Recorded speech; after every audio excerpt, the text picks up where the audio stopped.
Crutcher, and I'll be reading from my oft-challenged book, Deadline. In this particular scene, the main character, Ben Wolf, is challenging his narrow-minded social studies teacher about curriculum. And there's plenty in here to challenge if you happen to be a narrow-minded social studies teacher. So how come we didn't study Malcolm X in history? It's 2 days later, and I've had time to read a little more of Lowen's book and a little more Malcolm X, and have become even more indignant about my education. I'd like to discuss this with you, Mr. Wolf, Lambert says, but as I said, this is current events, and Malcolm X has been dead for around 40 years. Sooner says, Jesus, Wolf, give it a rest. Go see the movie. Matter of fact, I did see the movie. Denzel Washington was Malcolm. Wonder why he didn't win the Oscar for it. Lambert says, are you saying it was because he was black? Geez, I say, I never thought of that. I'm going to put this to sleep, Mr. Wolf. I went back through last year's U.S. history notes, and as a matter of fact, I did mention Mr. X in 2 lectures. There are limits to what you can cover in the short period of 2 semesters. Now, if it didn't meet your standards, I'm sorry, we're going to move on.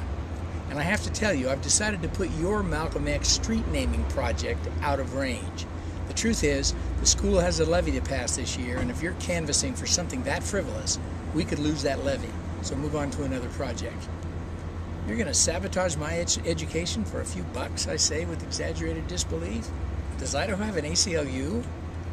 ACLU's in California, you dipshit, Sooner says.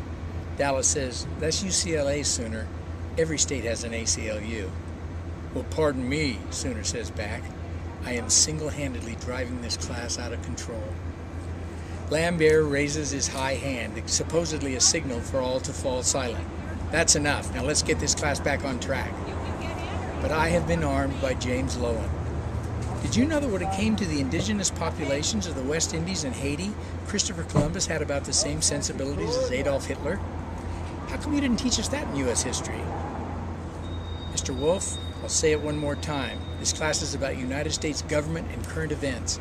If you took issue with my history curriculum, you should have said it back then. But I'm on a roll.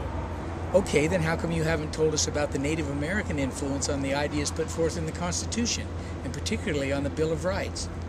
Dolvin says, Jesus, Wolf, did you whack your head against the goalpost when you dove for that catch?